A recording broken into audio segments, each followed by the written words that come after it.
श्री राम जय राम जय जय राम। श्री राम जय राम जय जय राम। श्री राम जय राम जय जय राम। श्री राम जय राम जय जय राम। श्री राम जय राम जय जय राम। श्री राम जय राम जय जय। श्री राम जय राम जय जय राम। श्री राम जय राम जय जय राम। श्री राम जय राम जय जय राम। शाब्दिक दृष्टिकोण से तो सही दिखाई दे रहा है, फिर भी विचारणीय है। भक्तों को आत्मकल्याण के लिए मार्गदर्शन। सर्वप्रथम अगर कोई भक्त है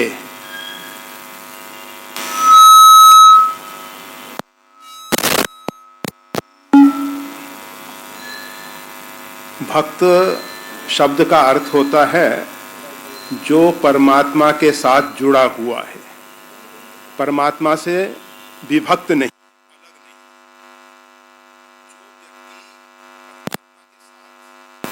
जुड़ा हुआ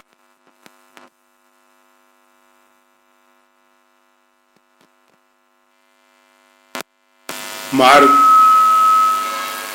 वो स्वयं साक्षात कल्याण स्वरूप है। उसके कल्याण में किसी प्रकार का संदेह नहीं। हाँ, जो व्यक्ति परमात्मा से विमुख हैं, जो परमात्मा से दूर हैं, उनके कल्याण के लिए संभावना है, उनके लिए मार्गदर्शन की जरूरत है, आवश्यकता। परंतु जो परमात्मा के भक्त हैं वो कभी भी ना सोचें कि हमको कल्याण के लिए कुछ करना है। इतना पर्याप्त है कि भक्त हैं। परंतु अगर कोई भक्त अपने मन में इस प्रकार का अहंकार रखता है कि मैं भक्त हूं, तो समझ लेना चाहिए कि अभी भक्ति से बहुत बहुत दूर है। वो बहुत दूर है। उसका जो अहंकार है कि मैं भक्त हूं, ये परमात्मा से उसको दूर कर रहा है। जीव धर्म अहमिति अभिमाना, ये जीव का धर्म है, ये भक्त का धर्म नहीं है। जीव किसको कहते हैं? माया ईश न आप कहूं, जान कहिए सो जीव। जो व्यक्ति ना तो माया को जानता है, न अपने आप को जानता है, और न परमात्मा को जानता है, उसको कहते हैं जीव। तो ये जीव का धर्म है। अगर हम अपने आप को जान जाएं, आज तक हमने अपने विषय में जो झूठी मान्यताएं आरोपित कर रखी हैं, झूठी धारणाएं हमने जो आरोपित कर रखी, वो गिर जाएं। अभी तक हमको बताया गया कि तुम मानव हो। ये मानव का शरीर जरूर है, अभी मानवता से हम बहुत दूर हैं, बहुत दूर। अभी मानवता हम में नहीं आई।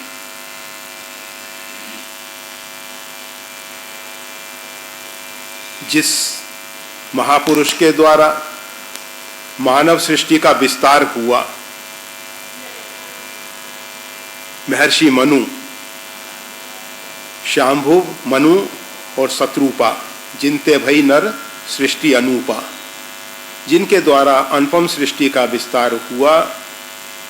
ये सृष्टि बड़ी अनुपम है। अनुपम क्यों है? क्योंकि इसको ना तो सत्य कहा जा सकता है, ना असत्य कहा जा सकता है। प्रभा रूप में ये अनादिकाल से है, इसका कोई आदि नहीं है। जब से परमात्मा है तब से सृष्टि भी है, प्रभा रूप में है, सतत बह रही है जैसे गंगा की धारा। इसी प्रकार से सृष्टि जो है प्रभा रूप में अनादि है, परंतु जो परिवर्तनशील है वो सत्य नहीं है। सत्य कहते हैं जो तीनों काल एक रस रही, जो तीनों काल में एक रस रहता है, जिसमें किसी प्रकार का परिवर्तन नहीं होता, वो है सत्य। तो सृष्टि में तो क्षण प्रति क्षण परिवर्तन हो रहा है। इस संसार को संसार संज्ञा इसलिए दी गई, ये निरंतर सरकता रहता है, बदलता रहता है, रूपांतरित होता रहता है। जिस समय हम बोल रहे हैं उससे बोलने के साथ साथ संसार के अंदर रूपांतरण हो गया, मतलब इतनी जल्दी जल्दी रूपांतरण हो रहा है, बहुत जल्दी रूपांतरण हो रहा है। तो सृष्टि को अनुपम कहा जाता है। भगवान शंकराचार्य इसको अनिर्वचनीय कहते हैं। वैसे गोस्वामी तुलसीदास जी ने भी इस बात को स्वीकार किया है, केशव कही न जाई का कहिए, देखत तब रचना विचित्र अति, समझ मन ही मन रही है। प्रभु आपकी ये जो लीला है, ये जो सृष्टि है, जो आपके द्वारा प्रकट हुई, इसको कुछ कहा नहीं जाता। तो हम बता रहे थे कि मनु महाराज के द्वारा सृष्टि का विस्तार हुआ। उन्होंने मानव के लिए एक आचार संहिता दी। कोई भी वस्तु है, कोई भी उपकरण है, अगर उसके विषय में हमको सम्यक जानकारी नहीं है और हम उसको व्यवहार में लेने लगे, कोई भी उपकरण को उपयोग में लेने से पूर्व उसके विषय में सम्यक जानकारी चाहिए। अगर हम मानव जीवन जीना चाहते हैं, सही अर्थों में मानव बनना चाहते हैं, तो मानव के लिए जो आचार संहिता भगवान मनु ने दी है, उसके अनुसार अगर हम जीवन जिए तभी हम वास्तविक में मानव हो सकेंगे। मानव के लक्षण महर्षि मनु बताते हैं, धृति, क्षमा, दमोस्तय, सत्यम, अक्रोधा, धी, विद्या। ये जो 10 लक्षण बताए गए, ये मानव के हैं।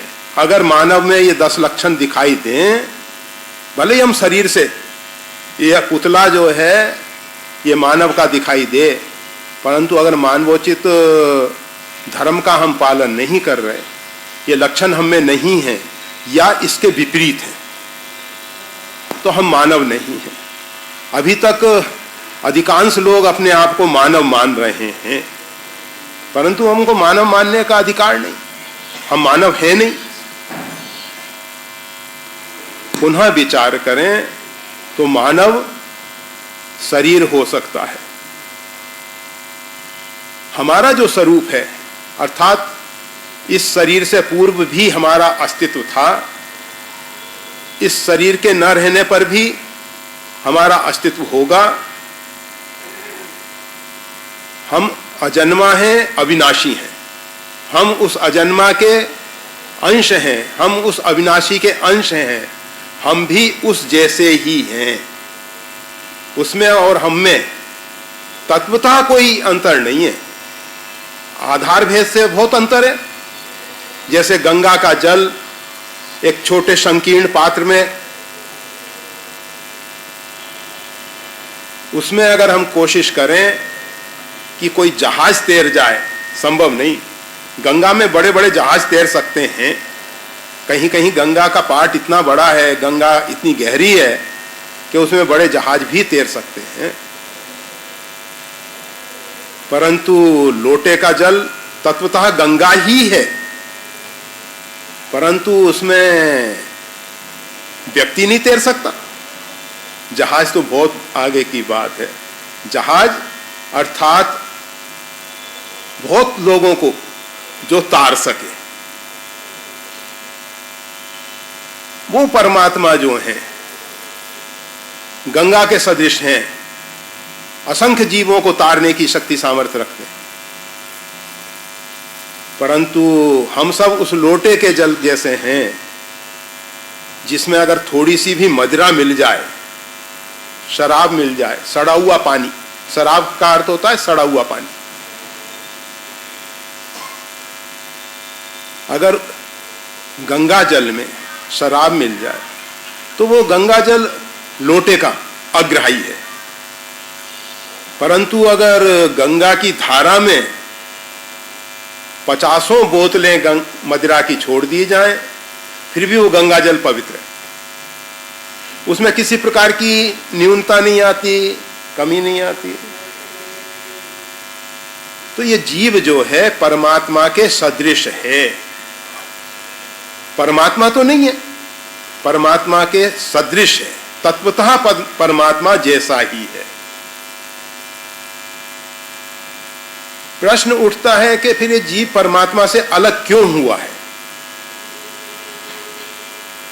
जब परमात्मा अपने आप में अखंड है, अद्वितीय है, अर्थात परमात्मा के अतिरिक्त दूसरा कोई नहीं है, अखंड है अर्थात उसके टुकड़े नहीं किए जा सकते, निरंतर है अर्थात उसमें कोई दूसरा प्रवेश नहीं कर सकता, ऐसा जो चिदघन परमात्मा है उसका ये अंश जीव उससे अलग कैसे हो गया? संभावना ही नहीं है।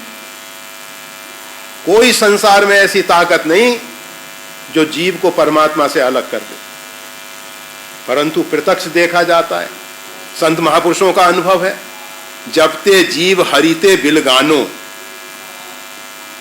ये जीव परमात्मा से अलग हो गया।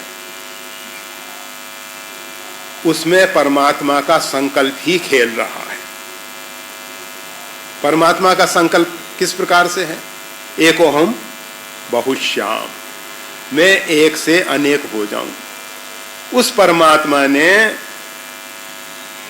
अपना रसास्वादन करने के लिए, अपने आप को चखने के लिए, जिस प्रकार से मिश्री ने विचार किया कि हम मिश्री को चखें, तो मिश्री अपने आप को चखने के लिए मिश्री से कुछ भिन्न बनी, तब मिश्री का रसास्वादन कर सकती है। मिश्री स्वतः अपना रसास्वादन नहीं कर सकती थी। परमात्मा, आपको मालूम होगा, भगवान श्री कृष्ण का एक अवतार हुआ चैतन्य महाप्रभु के रूप। चैतन्य महाप्रभु के रूप में भगवान को क्यों अवतार लेना पड़ा? चैतन्य महाप्रभु के रूप में भगवान श्री कृष्ण ने राधा महाभाव का अनुभव करा। अनुभव करने के लिए राधा जी किस महाभाव में निमग्न रहती हैं, किस महाभाव में डूबी रहती हैं, उस महाभाव का अनुभव करने के लिए परमात्मा चैतन्य महाप्रभु के रूप में अवतरित हुए। तो परमात्मा ने अपना रसास्वादन करने के लिए सृष्टि के रूप में अवतार लिया। ओम विश्वम, यह विश्व परमात्मा का एक अवतार है। अवतार कहते हैं अपनी स्थिति से थोड़ा नीचे उतर जाना। परमात्मा जिस प्रतिष्ठा में प्रतिष्ठित हैं उससे थोड़ा नीचे उतर आए। हम सब देखो, डार्विन की थ्योरी कहती है कि बंदर से इंसान बना, कुछ ऊपर उठा, परंतु भारतीय संस्कृति कहती है कि परमात्मा ही अपने स्तर से नीचे उतरा, मानव बना। दोनों में बहुत अंतर है। हम बंदर से मानव नहीं बने हैं, हम परमात्मा से कुछ निम्न स्तर में आ गए। और जिस समय ये जीव जो है पुनः विचार करे, वो रामकृष्ण परमहंस की एक बात हमेशा याद आती है, अनेकों बार आप सबके बीच में भी कही है, अनेक जगह कही है। रामकृष्ण परमहंस कहा करते थे कि वेदों में एक होमा नाम के पक्षी का वर्णन आता है। वैसे वेदों में सोमा और सोम ये शब्द का प्रयोग बहुत बार हुआ है, बहुत बार हुआ है, और सा का हा हो जाता है। गुजरात में कहीं सूछे को हूछे भी बोलते हैं, सप्ताह को हफ्ता भी बोलते हैं, सिंधु को हिंदू भी बोलते हैं, हिंदू को सिंधु भी बोलते हैं। ये सा और हा उच्चारण में कहीं कहीं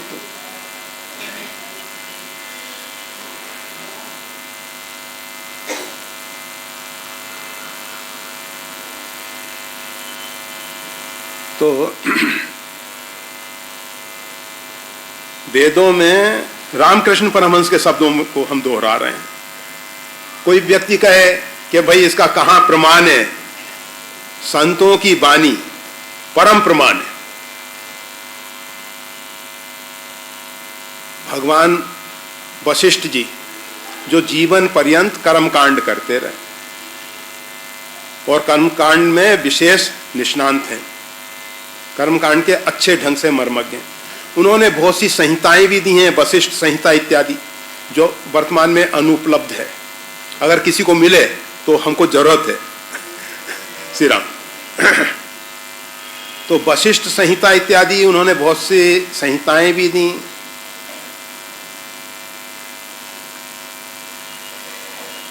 वो वशिष्ठ जी महाराज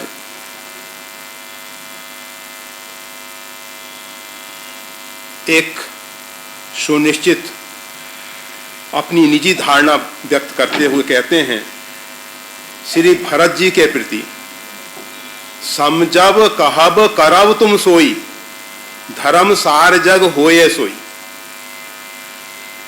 पहले उनकी मान्यता थी कि धर्म इस प्रकार का होना चाहिए, धार्मिक व्यक्ति को इस प्रकार से होना चाहिए, उसके आचरण ऐसे होने चाहिए, उसकी रहनी सहनी इस प्रकार की होनी चाहिए, उसके कर्म इस प्रकार के होने चाहिए, उसका बोलना चालना, उसकी गतिविधियां सब इस प्रकार से होनी चाहिए। उन्होंने आचार संहिता दी। परंतु जब भरत जी को देखा तो उनकी विचारधारा बदल गई और उन्होंने एक नया सिद्धांत प्रकट किया।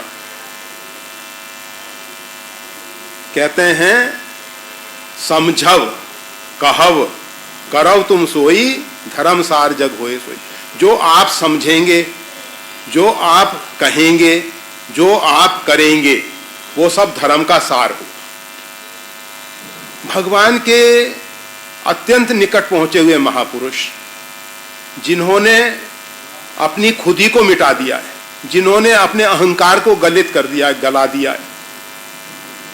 ये बात जरा समझने की है। अपने गलाने से अहंकार नहीं गलने वाला। लाख साधन कर लो, करोड़ों साधन कर लो, करोड़ों जन्मों तक साधना करते रहो, ये अहंकार जाता नहीं, ये अहंकार नहीं जाता। ये अहंकार गलित कैसे होता है? जिस प्रकार से अग्नि के निकट बर्फ पहुंच जाए तो बर्फ स्वतः गल जाती है, इसी प्रकार से अगर ये जीव परमात्मा के निकट पहुंच जाए तो अहंकार अपने आप गल जाएगा। इसको गलाने की जरूरत नहीं है। तो जिन महापुरुषों का अहंकार गलित हो चुका है,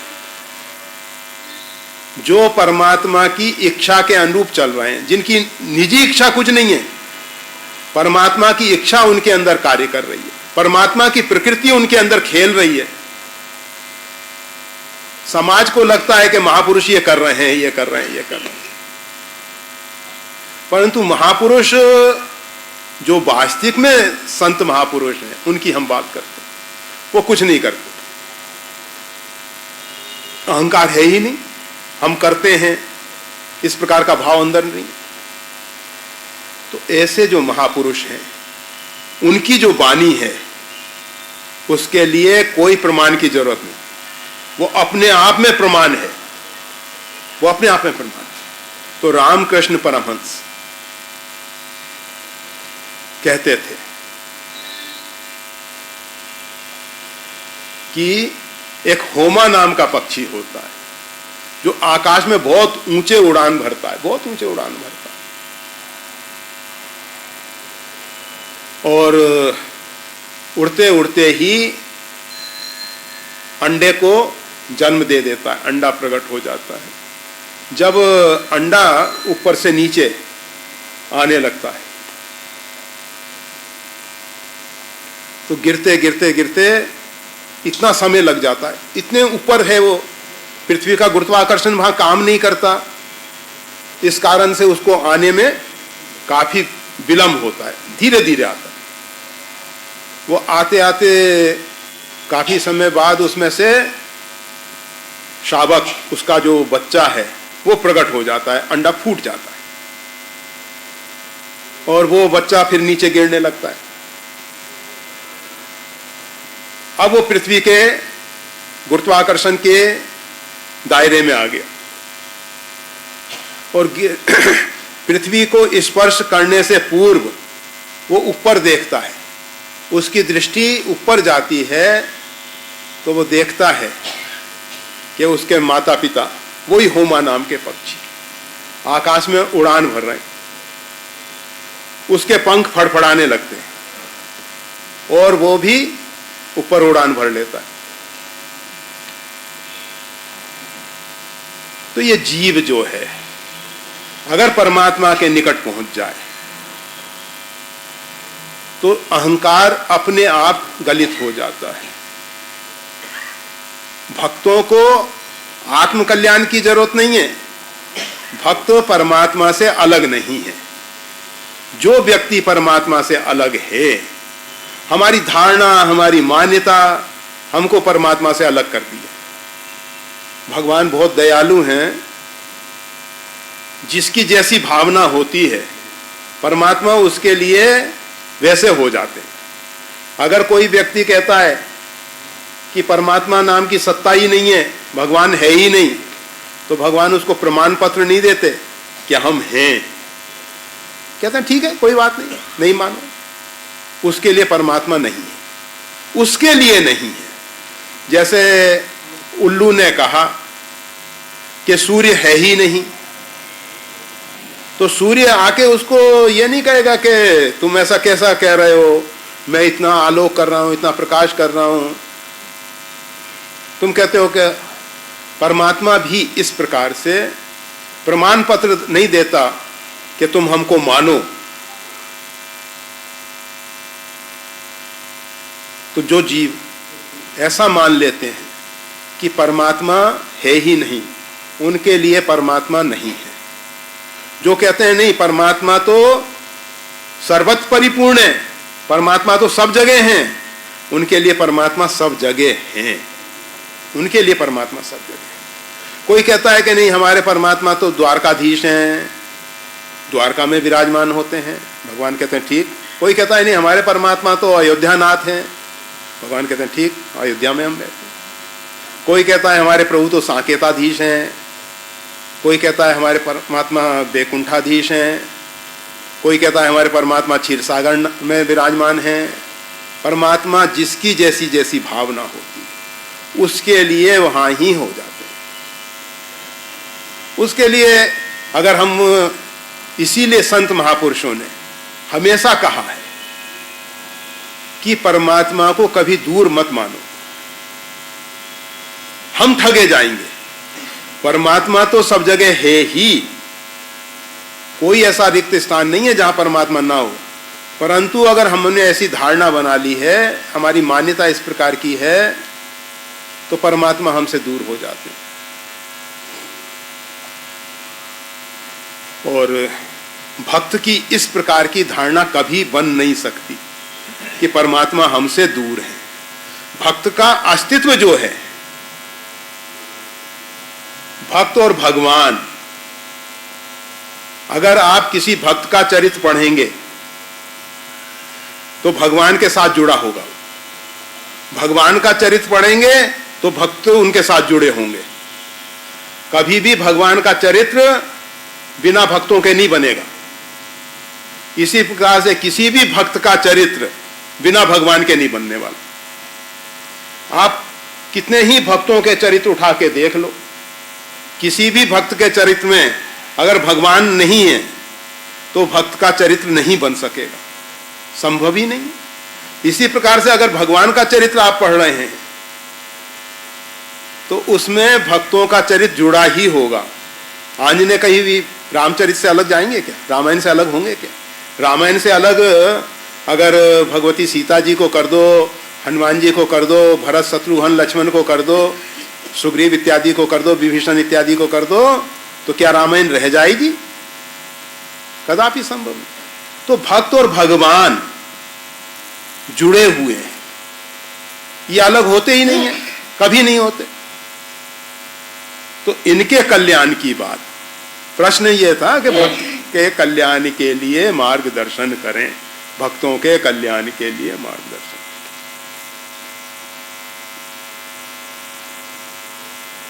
तो पहली बात, भक्त जो है भगवान से अलग नहीं। भक्तों के आत्म कल्याण की जहां बात की जाएगी, भक्त आत्म कल्याण के विषय में कभी नहीं सोचता, सोचता ही नहीं। क्यों नहीं सोचता? वो व्यक्तिगत जीवन जीता ही नहीं है। भक्त का जीवन जो है परमात्मा की इच्छा के अनुरूप है। जिस प्रकार से सूत्रधार कठपुतली को नचा रहा है, उस प्रकार से भक्त भगवान की इच्छा के अनुरूप नाच रहा है। इसलिए वो आत्म कल्याण की बात सोचता भी नहीं है। फिर इसमें तीसरी बात कही गई मार्गदर्शन की। मार्ग किसके लिए होता है? जो हमसे दूर होता है। मंजिल हमसे दूर है तब उसके लिए मार्ग होगा। अगर मंजिल हमारे साथ है तो मार्ग कहां से हो? तो भक्तों के आत्म कल्याण के लिए मार्गदर्शन।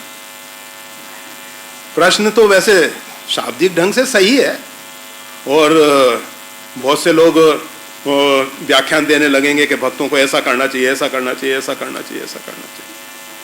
परंतु अगर कोई हमसे पूछेगा तो हम कहेंगे भक्त ना बनो तो अच्छा है, ना बनो तो अच्छा है।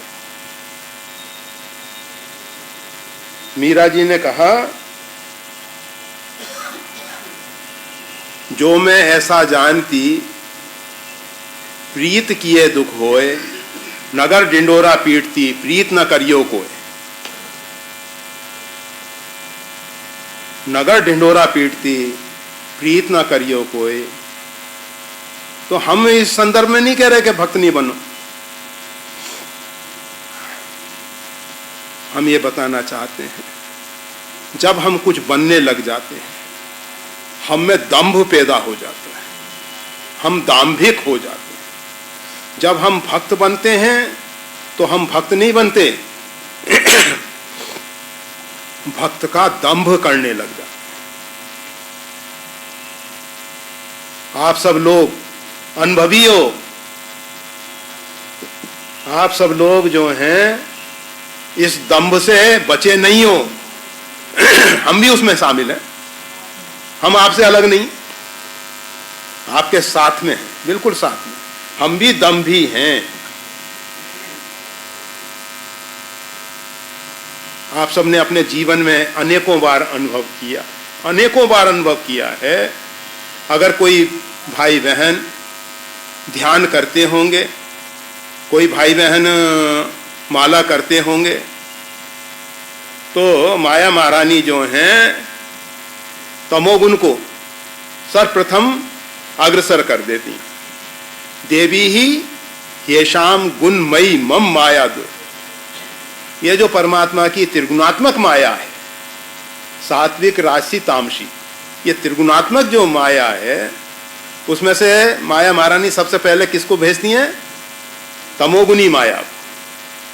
कहती हैं इससे पहले निपटो, फिर रजोगुनी आएगी, फिर सतोगुनी आएगी। तो जो इस पथ पे चलने वाले पथिक हैं, जो परमार्थ के पथ में, जो आत्मकल्याण के पथ में आगे बढ़ते हैं, जो व्यक्ति माला लेता है हाथ में, जो व्यक्ति ध्यान में बैठता है, उनको अनुभव है कि तमोगुण रूपी माया आलस और प्रमाद के रूप में आ जाती है। एकदम से गर्दन झुकने लगती है। बारंबार ऐसा होता है। कभी कभी माला भी छूट जाती है। शास्त्रों ने तो कहा माला हाथ से अगर जप्ते में गिर जाए तो बड़ा दोष है, बहुत दोष है। चरणोदक, चरणामृत हाथ में से अगर गिर जाए बड़ा दोष है। इसीलिए संत महापुरुष क्या करते हैं, चरणोदक लेने से पहले नीचे वस्त्र लगा लेते हैं कि नीचे नहीं गिरना चाहिए। जितनी चरणोदक की महिमा है, अकाल मृत्यु हरणम सर्वव्याधि विनाश, तो उससे कहीं अधिक गिरने का अपराध है। चरणोदक गिरना नहीं चाहिए। इसी प्रकार से माला जपने का जितना फल है, उससे कहीं अधिक अपराध जपते में माला गिर जाए, बड़ा अपराध। हम जप कर रहे हैं, माला गिर, परंतु आलस ऐसा है, गिर जाती है माला, गिर जाती, गर्दन झुकने लग जाती है। ऐसे समय में बाहर कोई आहट हो, जब हम अपने साधना कक्ष में बैठे हुए माला कर रहे हैं, बाहर आहट हो जाए, थोड़ा पत्ता खड़खड़ाए, कोई व्यक्ति आता हुआ सुनाई दे, उसके पदचाप सुनाई दे, एकदम से हमारी गर्दन सीधी हो जाती है, कमर सीधी हो जाती है, हम अकड़ के बैठ जाते हैं। ये क्यों? हम व्यक्तियों को दिखाने के लिए माला कर रहे हैं। लोग क्या कहेंगे कि माला लेके बैठते हैं और आलस में पड़े रहते हैं। हम दुनिया को ये नहीं दिखाना चाहते। परमात्मा हमको देख रहा है, इस पे हमको विश्वास नहीं तो जैसे व्यक्ति के लिए हम सावधान होते थे, उस प्रकार से परमात्मा के लिए क्यों नहीं सावधान। अर्थात हमारी माला दंभ है, हमारी माला पाखंड है। हम माला नहीं करते, भले ही हम कितने ही दावे करते रहे कि हजारों साल से हम माला करते आ रहे हैं, 50 साल हो गए, 60 साल हो गए, 10 साल हो गए, 20 साल हो गए, कोई परिवर्तन नहीं आया। कहां से परिवर्तन आए? अभी तक हमने सही ढंग से एक बार भी भगवान का नाम नहीं लिया। हमारी तो इतनी दयनीय स्थिति है, अगर सही ढंग से एक बार भी भगवत नाम ले लिया जाए। बारक नाम कहत जग जेऊ, हो तरन तारन नरते। एक बार भगवान का नाम ले ले, इतने मात्र से वो व्यक्ति स्वयं भवसागर से पार हो जाता है, दूसरे लोगों को भी ताड़ने वाला बन जाता है। तो भक्त नहीं बनने का अर्थ दंभ है। हम में बाह्य दिखावा पैदा हो जाएगा, हम जैसे हैं वैसे नहीं रह पाएंगे। भक्त जो है वो तो कहता है, मौसम कौन कुटिल खलकामी, जही तन दियो ताही बिसरायो, ऐसो नमक हरामी, भर भर उदर विषय को धावत, जैसे सूकर ग्रामी, हरिजन छाड़ हरि विमुखन की, निस्दिन करत गुलामी, सूर पतित को ठोर कहाँ है, तुम बिन श्रीपत स्वामी। तो ये भक्तों के उद्गार है। भक्त ये नहीं कहता मैं भक्त हूं, वो तो कहता है मौसम कौन कुटिल खलकामी। हनुमान जी महाराज, एक में मंद मोहवश कुटिल हृदय अज्ञान, पुनि प्रभु मोहि बिसारियो, दीन बंधु भगवान। ये भक्तों के उद्गार है। हनुमान जी जैसा श्रेष्ठ भक्त शिरोमणि है,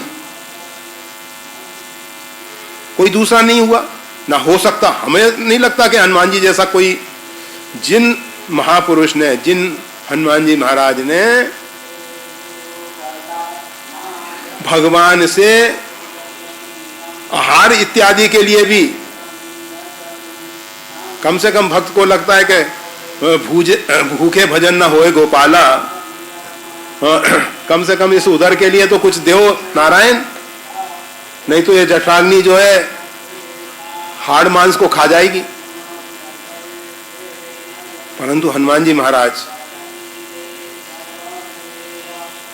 भगवान शंकर जो हैं, वही साक्षात हनुमान जी के रूप में आए, त्रिभुवन गुरु। उन्होंने विचार किया कि भक्तों की आचार संहिता देने के लिए, भक्त को किस प्रकार से जीवन जीना चाहिए वो बताने के लिए हनुमान जी के रूप में प्रकट होकर उन्होंने एक आदर्श स्थापित किया। भगवान शंकर ने एक विशेष आदर्श स्थापित किया। तो हनुमान जी महाराज जो हैं साक्षात भगवान त्रिभुवन गुरु शंकर जी ही हैं। उन्होंने विचार किया कि अगर मैं मानव रूप में आ जाऊंगा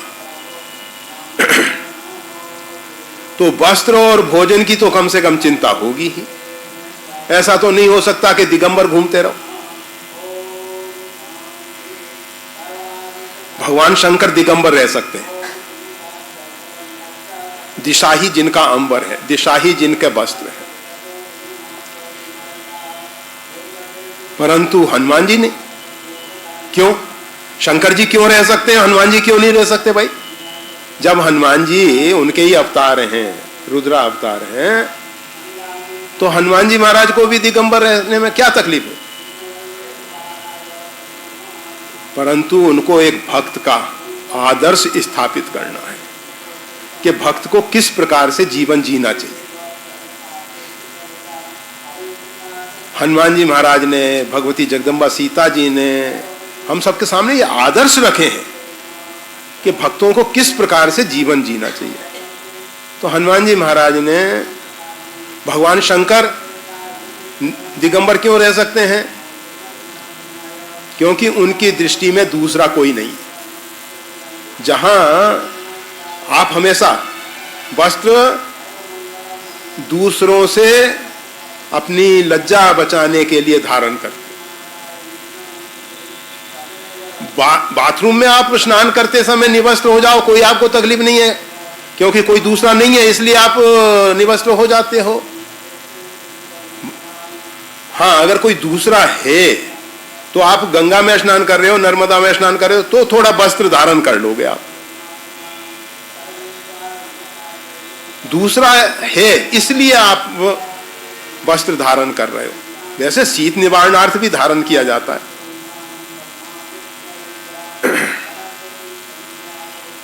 तो वैसे लोक लज्जा निवारणार्थ देवताओं को जो मंत्र बोल के वस्त्र दिया जाता है, तो लोक लज्जा निवारणार्थ। तो भगवान हनुमान जी महाराज ने विचार किया कि स्वामी के ऊपर भोजन और वस्त्र की भी चिंता ना आए। मेरे लिए सोचेंगे भगवान के इनको भोजन भी देना है, वस्त्र भी देना है, नहीं।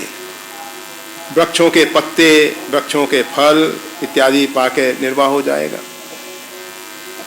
वानर रूप में है, कोई वस्त्र की जरूरत ही नहीं है। जैसे हनुमान जी महाराज लाल लंगोट धारण करते हैं, ऐसा। तो भक्तों के अंदर कभी भी इस प्रकार का अभिमान नहीं आता कि हम भक्त हैं। अगर हमारे अंदर ये भाव पैदा हो गया कि हम भक्त हैं, तो हम भगवान से दूर हो जाएंगे। कुछ भी हम बनते हैं, कुछ भी हम बनते हैं, हम भक्त बनते हैं, हम साधु बनते हैं, हम कुछ भी बनते हैं, हम परमात्मा से दूर हो जाते हैं। इसलिए कभी भी भक्त नहीं बनना। बस परमात्मा के बनो, परमात्मा के लिए जियो। हम परमात्मा के हैं, हम परमात्मा के लिए हैं।